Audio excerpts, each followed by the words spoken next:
Bismillahirrahmanirrahim. Assalamualaikum warahmatullahi wabarakatuh. Perkenalkan, nama saya Brilian Jinanda Sajen. Saya ingin presentasikan tentang menyusun implementasi bisnis model Canvas. Yang pertama, pengertian bisnis model Canvas. Pengertian bisnis model Canvas adalah kerangka manajemen suatu bisnis yang dibuat dalam framework sederhana yang mudah dan terstruktur untuk merancang strategi bisnis yang akan dijalankan. Model bisnis ini pertama kali diciptakan tahun 2005 oleh pengusaha asal Swiss bernama Alexander Osterwalder.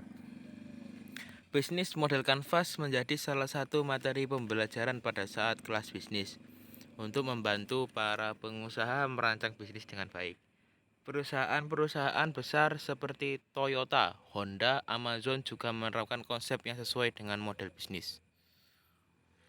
Langkah pertama yang dilakukan dalam menyusun model bisnis, mencari titik awal dari model bisnis yang ingin kita bangun sehingga kita tahu akan kemana kita melangkah dan tujuan dalam bisnis yang dijalankan. Ada beberapa hal yang perlu dipertimbangkan dan dipersiapkan dengan baik sebelum memulai bisnis. Salah satunya yang perlu Anda persiapkan dengan baik adalah bisnis model. Agar lebih mudah menyusunnya dan bisnis dapat berkembang dengan baik, penting bagi Anda untuk memahami bisnis model dan komponennya. Langkah-langkah dalam menyusun suatu bisnis model. 1. Segmentasi konsumen atau customer segment. Elemen ini mengidentifikasi kelompok target pelanggan atau segmen pasar yang akan dilayani oleh bisnis. Customer segment melibatkan pemahaman tentang kebutuhan, karakteristik, dan preferensi pelanggan potensial yang akan menjadikan fokus bisnis. 2. Proposisi nilai atau value proposition. Elemen ini menjelaskan nilai atau manfaat unik yang ditawarkan kepada pelanggan kamu. Proposisi nilai atau value proposition menjelaskan produk atau layanan yang dihadirkan dan bagaimana itu memenuhi kebutuhan atau menyelesaikan masalah pelanggan dengan cara yang lebih baik daripada pesaing. 3. Saluran distribusi atau channel. Elemen ini mengharuskan kamu menentukan saluran komunikasi atau cara distribusi yang digunakan untuk mengantarkan produk kepada pelanggan. Saluran distribusi atau channel mencakup saluran penjualan, pemasaran, distribusi, dan komunikasi yang digunakan untuk berinteraksi dengan pelanggan potensial yang sudah ada. 4. Hubungan dengan pelanggan atau customer relationship. Elemen ini menjelaskan jenis hubungan yang kamu bangun dengan pelanggan. Customer relationship mencakup bagaimana bisnis berinteraksi dengan pelanggan.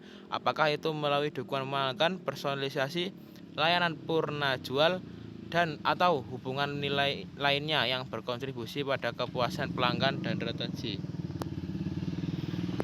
5. Sumber pendapatan atau revenue streams.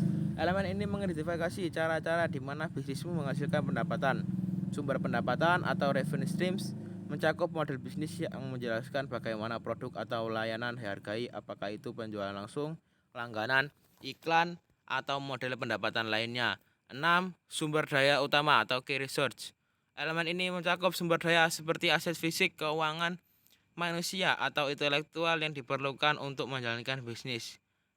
Key resource bisa berupa infrastruktur, teknologi, karyawan, keuangan, atau hubungan dengan pemasak yang penting untuk keberhasilan operasional bisnis. 7. Aktivitas utama atau key activities.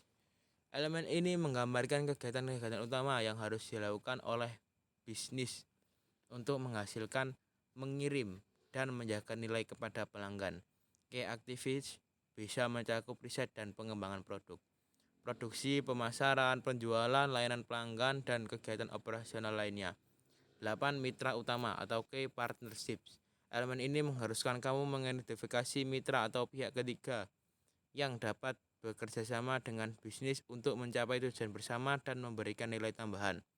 Key partnership ini diharapkan dapat memberikan sumber daya keahlian, jaringan, atau distribusi yang memperkuat model bisnis. 9. Struktur biaya atau cost structure. Elemen ini mengharuskan kamu menentukan struktur biaya yang terkait dengan menjalankan bisnis kamu. Struktur biaya, cost structure, Ini mencakup semua biaya operasional, biaya pengembangan produk, biaya pemasaran, biaya distribusi, dan biaya lainnya yang terkait dengan operasi bisnis. Manfaat menyusun implementasi bisnis model Canvas. Salah satu tujuan dibuatnya bisnis model Canvas yaitu memudahkan pengusaha dalam melihat gambaran ide bisnis dengan cepat dan ringkas. Selain itu, bisnis model Canvas juga bisa digunakan dalam pengambilan keputusan mengenai kelanjutan bisnis yang Anda rencanakan. Sekian dan terima kasih. Wassalamualaikum warahmatullahi wabarakatuh.